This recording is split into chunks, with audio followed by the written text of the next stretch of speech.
Hey, welcome, all my right thinkers. Thanks for tuning in to check out your board. P for thinking right. I hate in the lab in the wee hours of the morning. Why I do what I do for you. Got a good one for you too. Today is part two. I'm wrapping up this lesson about how to deal with yours truly. Let's go. Rightism. 25 rules to live by a storytelling story with a message. The message is a story for life. I give you life lessons sometimes from the book, but they're still life lessons. You tune in to receiving them. I hope they're working out for you. That's the whole name. That's the whole name of the game to get you to know thyself. Let's go. I appreciate you.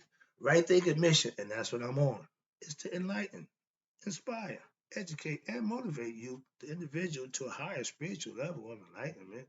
Doing my job. Right thinking way of life, and that's what it is for me. Through mental and spiritual discipline daily will help and guide you to obtain your goal of spiritual life, aka know thyself. That's my mission as the right thinking philosophy master, that all my students, right thinkers, know themselves. That's my goal. That's my mission. That's what I'm on. Let's go. Know thyself. Do you? It's a rhetorical question, but you should have the answer. If not, tune in. I'll help you out with that. That's what I do for you. A person knows not and knows not that they know not is just foolish. Disregard that. A person who knows not and knows that they know not is simple. You teach them, you enlighten them. That's why I do what I do for you. Appreciate you too. Stay tuned. I got you. A person who knows not and believes that they know is dangerous. Avoid them. I do. A person who knows what knows not that they know is okay. They're asleep spiritually. I'm the spiritual alarm clock here to wake you up with knowledge of self.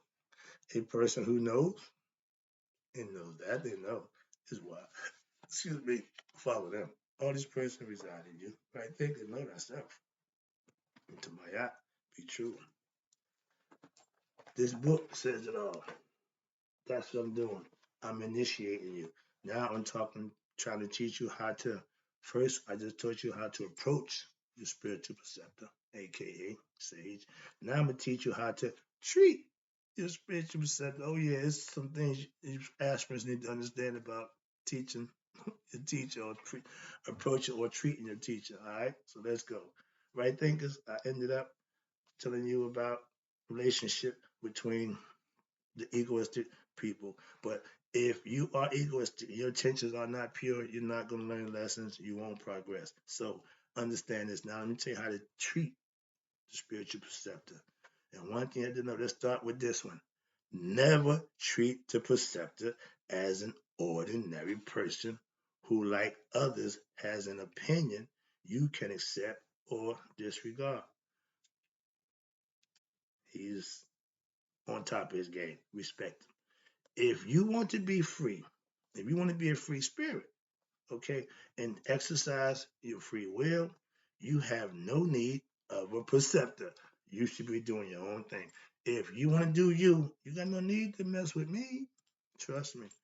And if you were a sincere aspirant or right thinker, you will have no need to exercise free will. Why? To commit sinful acts or unrighteous schemes, nor will you need to reserve the right to hurt others or delude yourself with ideas and nonsensical concepts that don't serve you because you're running on ego. So therefore, watch this. Your free can be, excuse me, your free will can be what? Surrendered to who? The divine, without a second thought or mental reservation. You need to understand that you should be centered all the time. Therefore, watch this. Once you secure, once you are secure in what? The authenticity of the person, the preceptor, the teacher, that without a second doubt, excuse me, you have to, for the, sorry about that, the authenticity of a person that you have chosen. Again, you've chosen this person as to be your teacher, and you must realize that person is a representative of who? The divine on earth, and should be accorded the same respect and admiration as a facilitator who will help you here on earth. You should have the utmost respect excuse me, for your teacher. When I was a student, I know I did. I didn't think twice about being disrespectful. No, none of that came to mind. No, no, man. That's just how I operate. And this, with that mindset, you will learn a lot more. You get more out of it. You ain't sitting there analyzing the teacher, trying to figure him out, trying to find his weaknesses and his all that nonsense. You learn from them. Okay, it's important. So therefore, cease all thoughts of what pride, self-importance, all about me. That's ego. Excuse me. Otherwise, you are only toying at being a right thinker. You ain't serious about it, and have no chance to what be a real right thinker. You bird turning, you BSing me. I don't have time for that. But that's between you and your God. Why? I'm just giving you the information. What you do with it between you and him. So you're not doing nothing to me. As you check out, watch this. A teacher, yes, you should be curious, of course, excuse me, and slow to allow yourself. But once you choose to do so, your allegiance, hear me, should be complete and unreserved, unconditional and wholehearted. Meaning, if you're going to be a right thinker, be a right thinker. I got one disciple. He came on board 4 years ago. Been on board ever since. And he's sharp as a tack. So I know it ain't just working for me. If someone else practice it, it'll work for them too. That's what I'm trying to tell you. I can help you. That's what I do. What I do. It's for you. I'm giving it to you. You got to just use it. Sorry. But now watch this. Now the unrighteous and therefore limited ways of relating throughout the spiritual process of the teacher disciple relationship. Why? And it will render it fruitless if you're not sincere. If you're not 100% on board, it won't work. We won't get nothing done. It's fruitless. They cause what? Rifts in the mind of the right thinker and prevent them from what? Pursuing the teachings in a correct manner. Sometimes as children, they may keep themselves away from the preceptor after they have what? Made some transgressions, some disrespectful comments due to what? Their own personal pride, and they feel shame of themselves for what they did. And you should. If you do something, you should be responsible for that act. And you are. But you need to be understanding of that. So now your actions would dictate a little more better. Why? Because you know you're responsible for them.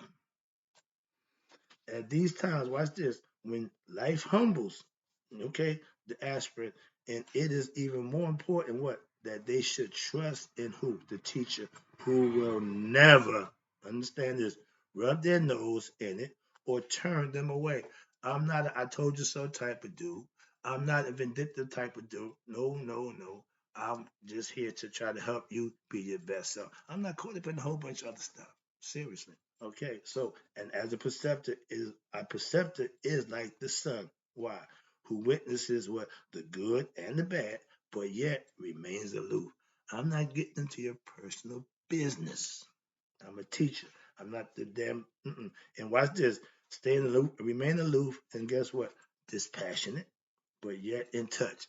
I'm here, but I'm not to be into your personal business. So the preceptor understands how tough it is what to make it through the gross and subtle temptations and all the fancies, the notions, and the desires of the lower life in life. And in this I am prepared to what? Forgive all those things. Why? I'm human. I understand. That's the whole purpose. I don't need to be in your personal life to teach you, to enlighten you, to educate you. That has nothing to do with me. Understand that. And watch this. Even though a transcendent master, as myself, is beyond your personal hangups, your desires, attachment, and so on, an aspirant should never disrespect the preceptor, steal from the preceptor, take objects or knowledge, or can go around taking knowledge from other different teachers, just stealing, still, I call it knowledge stealing, without giving anything in return. If you're one of those people who just want to take, you'll be dealt with. So they remain, watch this, unchanged. Why? Because they do not give themselves their alliance, their allegiance, and the trust in the support to the cause of the teacher. So you don't put nothing in, you won't get nothing out. Therefore, they never get the opportunity to what? Form a long-term relationship with the teacher, which they need in order to what? Develop a deeper understanding of the teachings. Their understanding remains superficial, and thereby they develop what? Delusions of grandeur as advanced initiates, and really they are setting themselves up for what? The great fall. Next one is every aspirant must offer up their ego, their pride, and their ignorance on the divine altar of wisdom. You have to make a conscious effort and decision to stop doing the things that's harmful to you, yourself. Those called fetters, self-inflicted problems that you can take care of. And when you leave your ego, your pride at the door, now you can come on in and learn. Empty the glass. Pour all that out. Don't bring none of that in here. All of it. I don't want an empty glass. So, and they must watch this. You must sacrifice your egoistic notions and your vanity in order to what? Attain insight and wisdom for yourself. If you walk around here ego tripping, thinking it's all about you, you walk around here thinking you look so good and everybody just adore you. That's vanity. Vanity, vanity. Ooh, that's bad. And watch this. They must pledge their service to who? The preceptor in the form of what? Physical, mental, and spiritual support and devotion. You either on board or you're not. You can't be on board a little bit. Nope.